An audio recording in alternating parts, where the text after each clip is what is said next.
Guys, nandito kami ngayon sa Quezon City Skate Park kung saan nakalocate to sa Circle. So, pag mag-skate ka dito, kailangan mo naka-helmet. Pag minor ka, kailangan mo mayroon kang consent ng magulang letter. Tapos may pinapayaram silang helmet.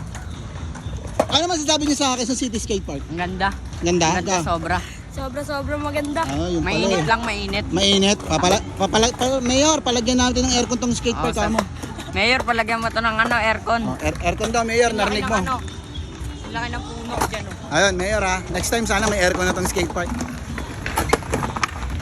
Sama ko nga pala si Nelly. Di ka nakulat ngayon, Nelly Nelly, Apoy hindi maapula kartelem ko pala. Guys, hindi nyo kung gaano kataas to kasi dadrapin ni Botchok. Apat ata ni Botchok yan yo.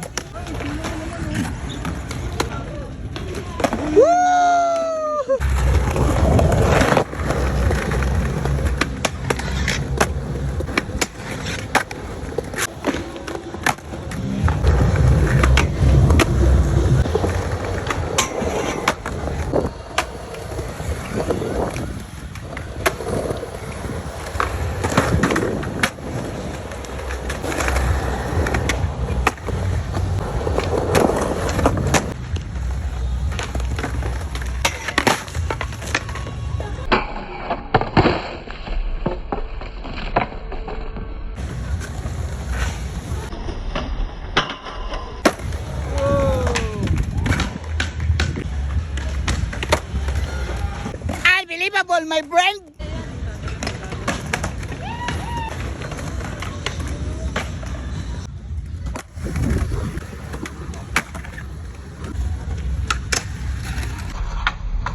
Yeah! Unbelievable, my friend!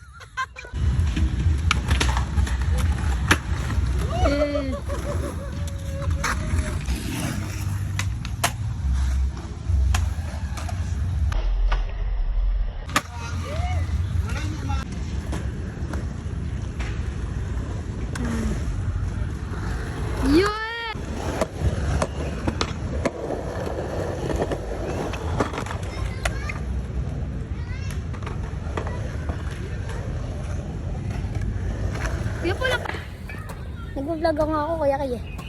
Sup guys? So yun guys, tapos na yung oras. 6 PM na. So uwian na tayo. Kararating na natin, so uwi na agad.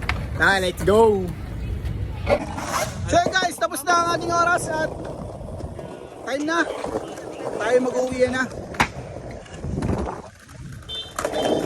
Sarado na po ang Quezon City Skate Park ng 5 PM. Uwi na tayo. Oh, lupit talagang skater talaga si kuya.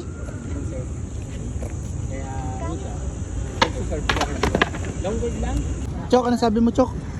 Kismosa si Papa. Bakit chismoso? Hindi lang kausap eh. Ganun ba yun? Hindi naman kilala. Oo, kismosa siya. Ako nga pala si Kuya Kay, isang skater na nangarap na palang araw magkaroon ng skate park din doon sa North Caloocan. At kung paano yun? Yun ang di namin alam. Baka naman, Mayor.